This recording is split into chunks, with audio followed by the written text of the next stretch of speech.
Chapter 4. Prisoners. Their secrets are taken from them.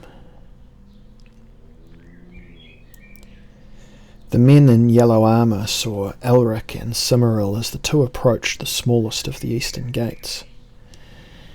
"They have found us at last," smiled Elric through the rain, but somewhat belatedly, Cimmeril?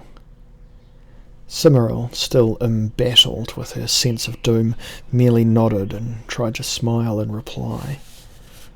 Elric took this as an expression of disappointment, nothing more, and called to his guards, "Ho, men!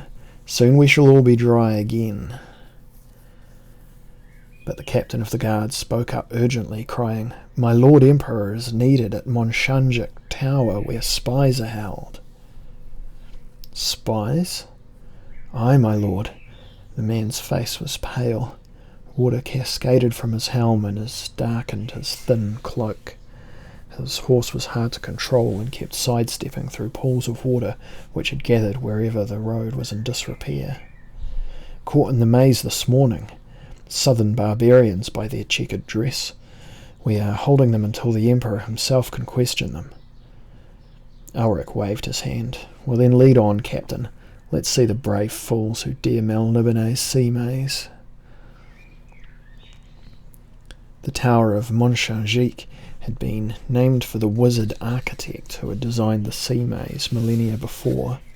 The maze was the only means of reaching the great harbour of Imria, and its secrets had been carefully guarded, for it was their greatest protection against sudden attack. The maze was complicated, and pilots had to be specially trained to steer ships through it. Before the maze had been built, the harbour had been a kind of inland lagoon, fed by the sea, which swept in through a system of natural caverns, in the towering cliff which rose between lagoon and ocean. There were 5 separate routes through the sea maze, and any individual pilot knew but one.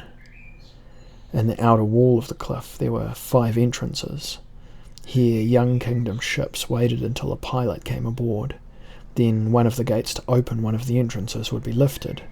All aboard the ship would be blindfolded and sent below, save for the oarmaster and the steersman, who would also be masked in heavy steel helms so they could see nothing, do nothing, but obey the complicated instructions of the pilot. And if a young kingdom ship should fail to obey any of those instructions and should crush itself against the rock walls, well, Melnibone did not mourn for it, and any survivors from the crew would be taken as slaves.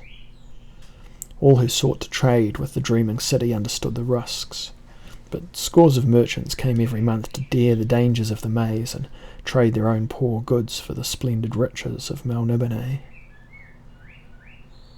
The Tower of Melnibone Ch stood overlooking the harbour and the massive mole which jutted out into the middle of the lagoon. It was a sea-green tower and was squat compared with most of those in Imria, though still a beautiful and tapering construction, with wide windows so that the whole of the harbour could be seen from it. From Melnibone Ch Tower most of the business of the harbour was done, and in its lower cellars were kept any prisoners who had broken any of the myriad rules governing the functioning of the harbour. Leaving Cimmeril to return to the palace with a guard, Elric entered the tower, riding through the great archway at the base, scattering not a few merchants who were waiting for permission to begin their bartering, for the whole of the ground floor was full of sailors, merchants, and Melnibonean officials engaged in the business of trade, though it was not here that the actual wares were displayed. The great echoing babble of 1,000 voices engaged in 1,000 separate aspects of bargaining slowly stilled as Elric and his guard rode arrogantly through to another dark arch at the far end of the hall. This arch opened into a ramp which sloped and curved down into the bowels of the tower. Down this ramp clattered the horsemen, passing slaves, servants, and officials, who stepped hastily aside, bowing low as they recognized the Emperor. great brands illuminated the tunnel, guttering and smoking and casting distorted shadows onto the smooth obsidian walls. A chill was in the air now, and a dampness, for water washed about the outer walls below the quays of Umbria.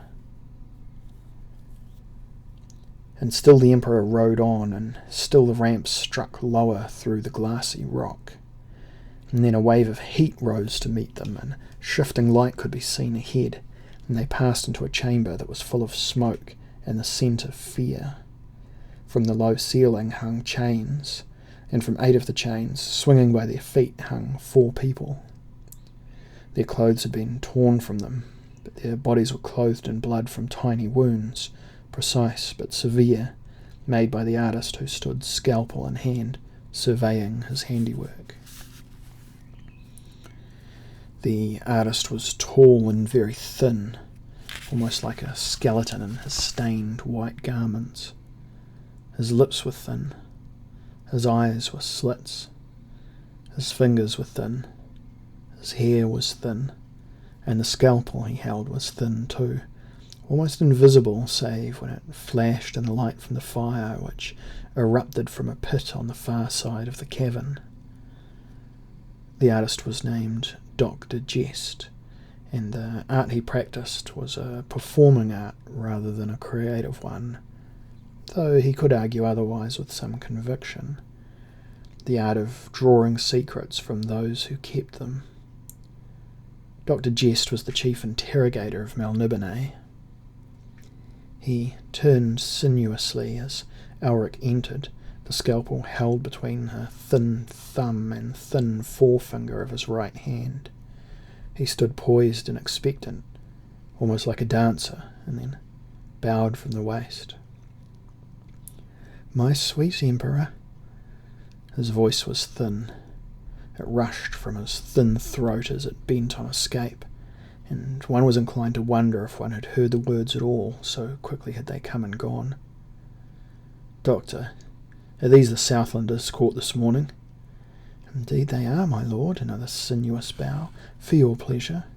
Coldly Elric inspected the prisoners. He felt no sympathy for them. They were spies. Their actions had led them to this pass. They had known what would happen to them if caught. But one of them was a boy and another a woman, it appeared, though they writhed so in their chains it was quite difficult to tell at first. It seemed a shame. Then the woman snapped what remained of her teeth at him and hissed, "Demon!" And Elric stepped back, saying, "Have they informed you of what they were doing in our maze, Doctor?" "They still tantalise me with hints. They have a fine sense of drama. I appreciate that. They are here, I would say, to map a route through the maze, which a force of raiders might then follow, but they have so far withheld the details. And that is the game. We all understand how it must be played." "And when will they tell you, Dr. Jest?" "Oh, very soon, my lord. It would be best to know if we are to expect attackers. The sooner we know, the less time we shall lose dealing with the attack when it comes. Do you not agree, Doctor?" "I do, my lord." "Oh, very well." Elric was irritated by this break in his day. It had spoiled the pleasure of his ride. It had brought him face to face with his duties too quickly. Dr. Jest returned to his charges and reached out with his free hand, expertly seized the genitals of one of the male prisoners. The scalpel flashed. There was a groan. Dr. Jest tossed something onto the fire. Elric sat in the chair prepared for him.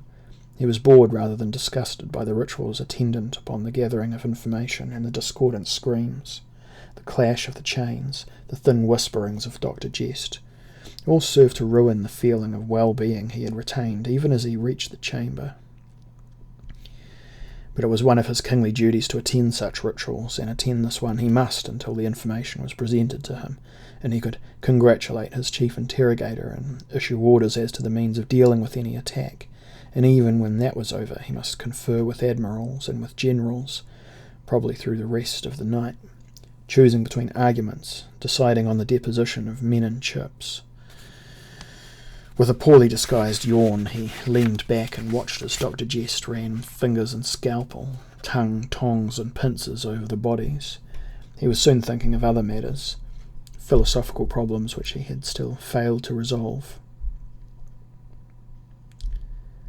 It was not that Elric was inhumane, as that it was that he was still a Melnibonean. He had been used to such sights since childhood. He could not have saved the prisoners, even if he had desired, without going against every tradition of the Dragon Isle, and in this case it was a simple matter of a threat being met by the best methods available. He had become used to shutting off those feelings which conflicted with his duties as Emperor.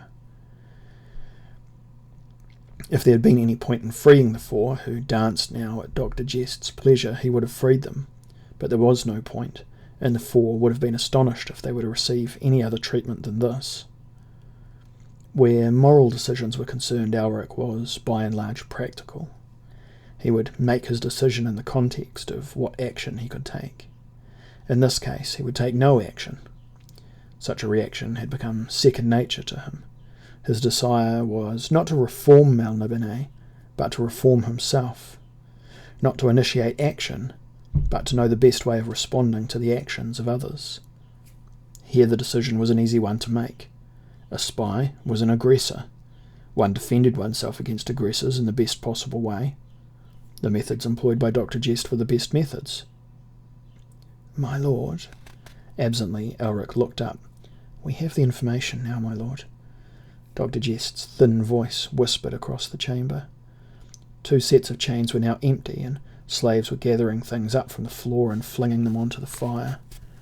The 2 remaining shapeless lumps reminded Elric of meat carefully prepared by a chef. One of the lumps quivered a little, but the other was still. Dr. Jest slid his instruments into a thin case he carried in a pouch at his belt. His white garments were almost completely covered in stains. "It seems there have been other spies before these," Dr. Jest told his master. "These came merely to confirm the route. If they do not return in time, the barbarians will still sail." "But surely they will know that we expect them," Elric said. "Probably not, my lord. Rumours have been spread among the young kingdom's merchants and sailors that 4 spies were seen in the maze and were speared, slain while trying to escape." "I see," Elric frowned. "Then our best plan will be to lay a trap for the raiders." "Aye, my lord." "And you know the route they have chosen?" "Aye, my lord." Elric turned to one of his guards. "Have messages sent to all our generals and admirals." "What's the hour?" "The hour of sunset is just past, my liege." "Well, tell them to assemble before the ruby throne." 2 hours past sunset. Wearily, Elric rose.